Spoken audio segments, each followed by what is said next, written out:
Welcome to the Juggling the Chaos of Recovery podcast Wellness Spot, where we focus on health and wellness and how you can reclaim your health and life today. You're in the right place if you're sick and tired of being sick and tired, and you've been helping so many others. It's time to help yourself. In a time when health and wellness can be so confusing, I'll share my knowledge as a nurse and 20 years in wellness and help you navigate through.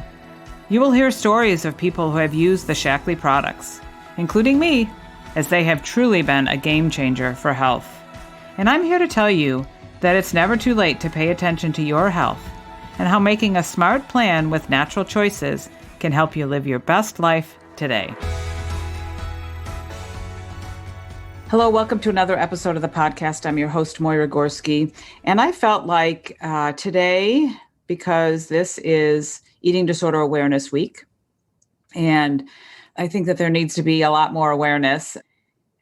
I wanted to come today on this Wellness Wednesday and share about just some eating disorder facts. And a couple of moms have talked with me recently about, or asked me recently about kind of the signs and symptoms, or what should they look for if they, if they feel like that maybe something's going on with their daughter or their son. And so I thought today I would just bring awareness to that. And because it's so prevalent, it's more prevalent than people know. And so if you've listened to my podcast for a while, we're almost a year into this, which I'm super excited. And I'm super excited and honored that you come back and listen.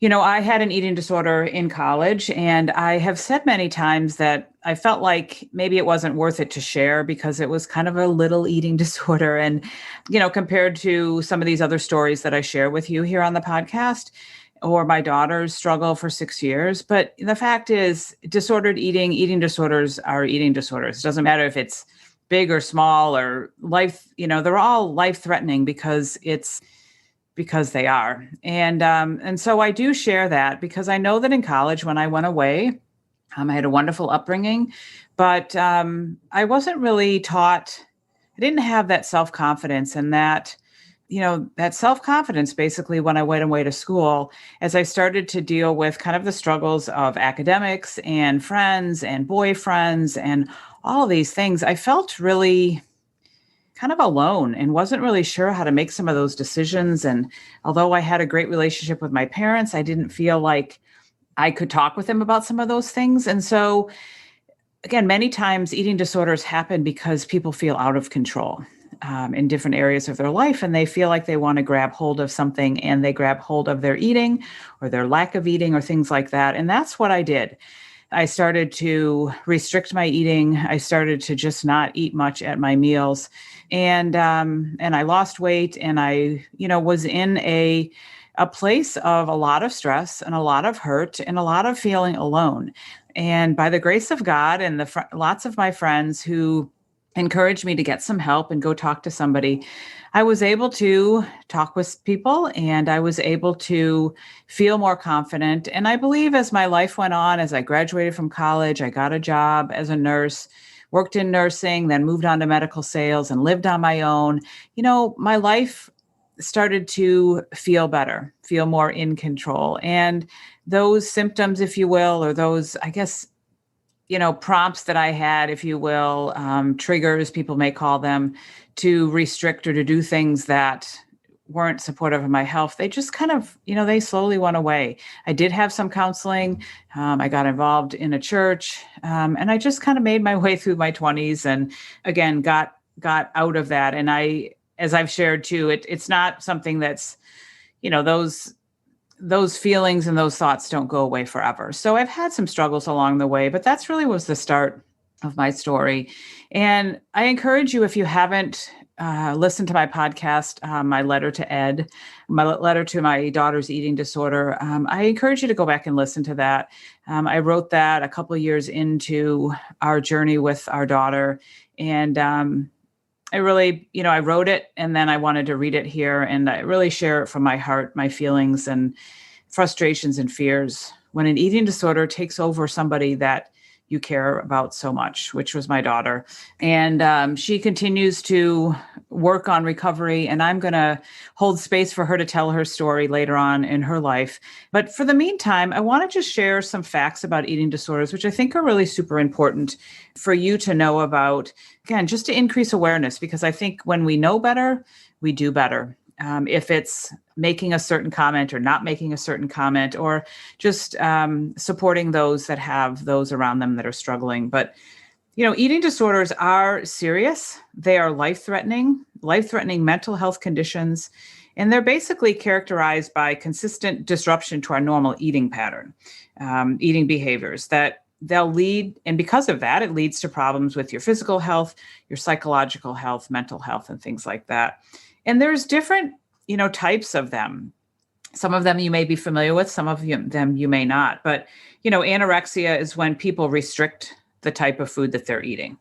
And oftentimes you see a real significant weight loss and real difficulty maintaining an appropriate, weight level, if you will, with that restrictive type of eating disorder.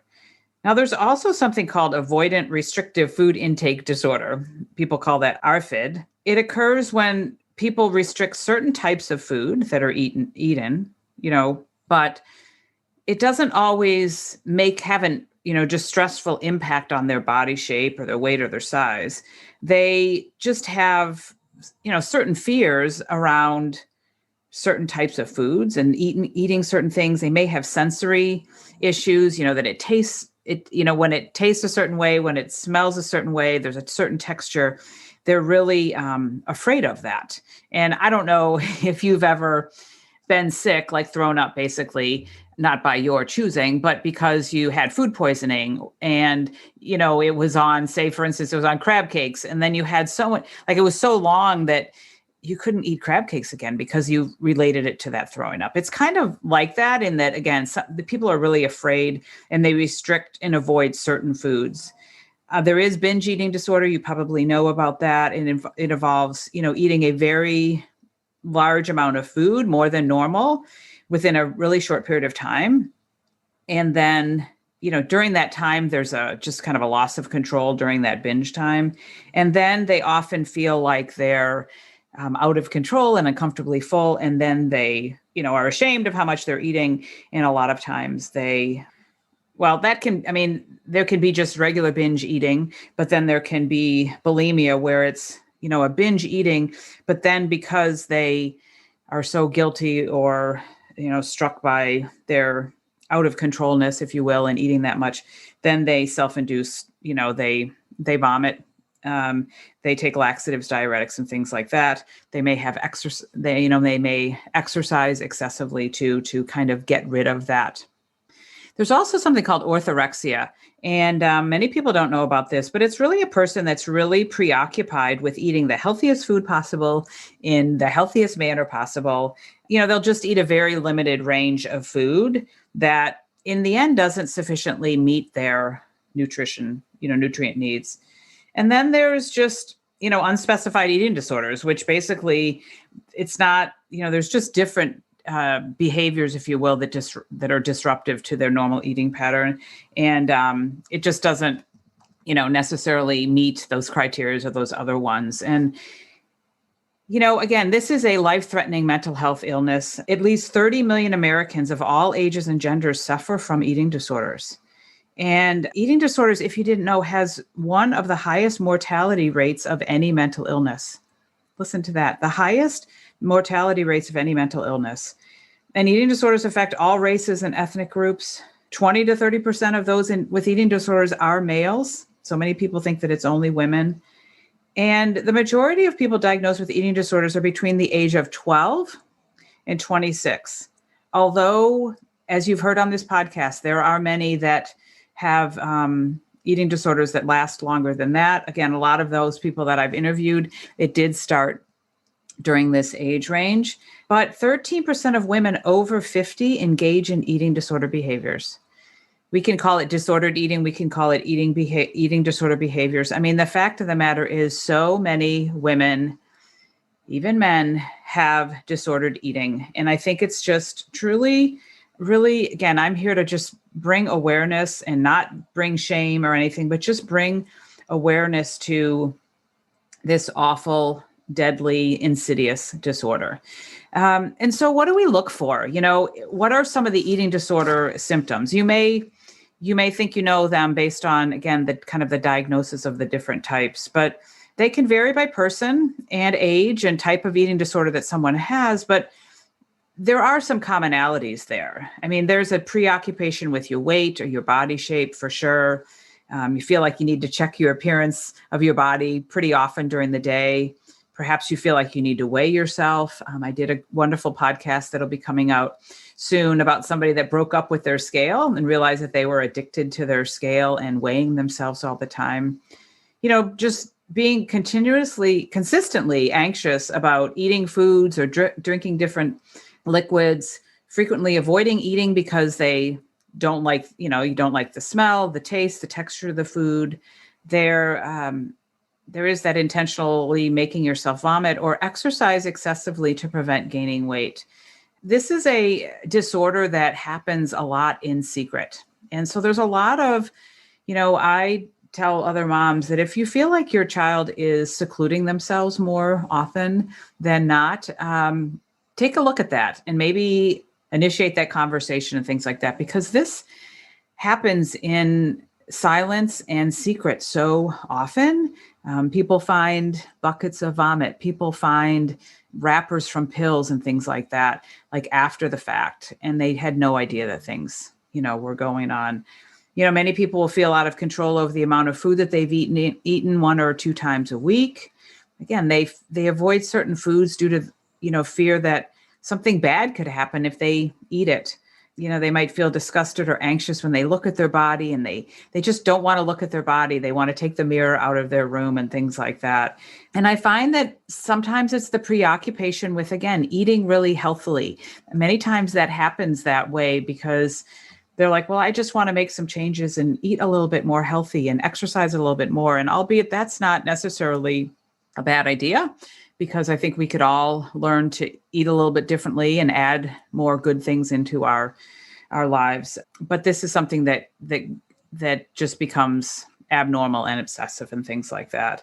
And people say, like, what causes it? People have asked me that, as I shared just earlier in this recording. People have asked that about my daughter. And again, I'm not here to share all of that, but I do know that it's a combination of biological, physiological, environmental factors that really contribute to eating disorders developing in a certain person. And again, it touches all different socioeconomic and ethnic backgrounds and all different ages. It just becomes younger and younger these days. That's what I see on the support groups that I'm part of. Younger and younger children are struggling. Many people that are diagnosed later in their life, it does, come out that they started earlier, but they didn't seek treatment or treatment wasn't available. And again, I'm here to tell you that recovery is possible and there is treatment. And if you feel like, even if you're listening to this and you feel like you have some issues around eating and you don't like it, and it's something that you feel like you can't share, or you have somebody around you that's struggling, my biggest recommendation is to seek help. Find somebody to talk to. And maybe it's not a therapist right away because you're afraid of that, but perhaps it's somebody from your church. Perhaps it's a good friend that you can talk with. Don't be afraid to talk about it because, again, don't be ashamed.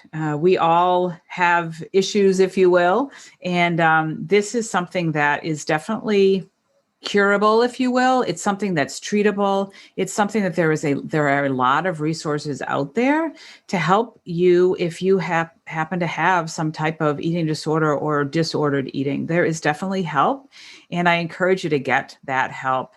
And if you're sitting in a space like me, who you're a mom or a dad or a sibling or a friend of somebody that you think is struggling or is struggling, again, the first step is to, try to approach them and come from a place of love and say, you know what, are you okay? And let's get you some help. Or here, I'm here to listen. But if you're somebody that has an active eating disorder, and perhaps they're in treatment right now, or they're living in your home and they have, outpatient treatment, what I can tell you is to get help for yourself. I have learned that the hard way, that stress plays a major impact on our health. And my health started to decline, and I was having some anxiety and issues sleeping. I had some menopausal issues that just continued to get stronger and stronger. And when I learned more about how to take care of myself and put myself first, I started to feel better. And it was, I had to work through that guilt of like, oh, I'm not there all the time. And my daughter needs me, and my kids need me, and my business needs me. Well, the fact of the matter is I needed me. I needed myself, and I need myself every day to take care of myself, to show up for me. And when I do that and give that attention to myself, and we've heard it before, right? We fill our cup up. We put our oxygen mask on first. When I do that, I show up differently for my kids, for my business, for my life, for myself. And albeit we don't have control over what other people are doing and the choices that they make, but what do we have control over? We have control over what we can do. And so that's really the message in the end of this, is that you need to take care of yourself, and you got to put yourself first. On the first burner of the stove, if you will, you have to put yourself first. And I encourage you to do that. And again, I've shared this many times in this podcast with different interviews. I had a hard time asking for help. Many people with eating disorders and, disordered eating and things like that, they have a hard time asking for help. I had a hard time asking for help just with myself in the last, 5-10 years, realizing that, I felt like if I had to ask for help, then that means I was less than. And it's not that way. I mean, it means that we need a little bit of help. Like I need a little bit of support. And, support and help can look like things like, hey, do you want to go for a walk? Hey, you want to grab some dinner? Can I get on the phone with you and talk to you about this stuff? Or, by the way, family, I'm going to take a bath, and please nobody bother me because I'm going to be in there for a half an hour. And I don't want to, unless you're bleeding or dying, please don't bother me type of thing. It's not just about, oh, it's a crisis. It's about setting those boundaries, showing other people how you want to be treated, and taking care of yourself. So, I just wanted to make this real brief today, but share that information with you about eating disorders so that you are aware, but that you are aware of the fact that take care of yourself. If you're listening to this and you are struggling with disordered eating, or you feel like you're out of control and you need some help, then find some help. You can Google different organizations, the Alliance for Eating Disorders. There's hotlines. There are places that you can call that can give you some help. There are resources online. There are resources all over the place. So don't be afraid to ask for help. And again, if you're somebody that it just feels like it's hard for you to go on because you have those around you that are struggling, take care of yourself. Sit in meditation. Go back and listen to my podcast about my morning routine. Start your day with meditation and prayer and journaling. And maybe it's just a minute, and maybe it's just a little bit of time, but start that way to give yourself the love that you deserve. And I'm here to tell you that you'll start to feel better. You'll start to feel like you're more in control of your life, and things continue to get better. And know that, again, this is an awful, insidious disorder, these eating disorders. If I could take it away from my daughter, I would in a second, that. But when she's ready to really continue, on with her recovery and step fully into that, then she's ready. And it doesn't matter what I say or do. I just need to show up and love her, but really start by loving myself first. So those are my tips for today on Eating Disorder Awareness Week and Wellness Wednesday. If you need some help, if you want somebody to talk to, I'm here too. Please reach out to me. You can see how to get a hold of me on the show notes.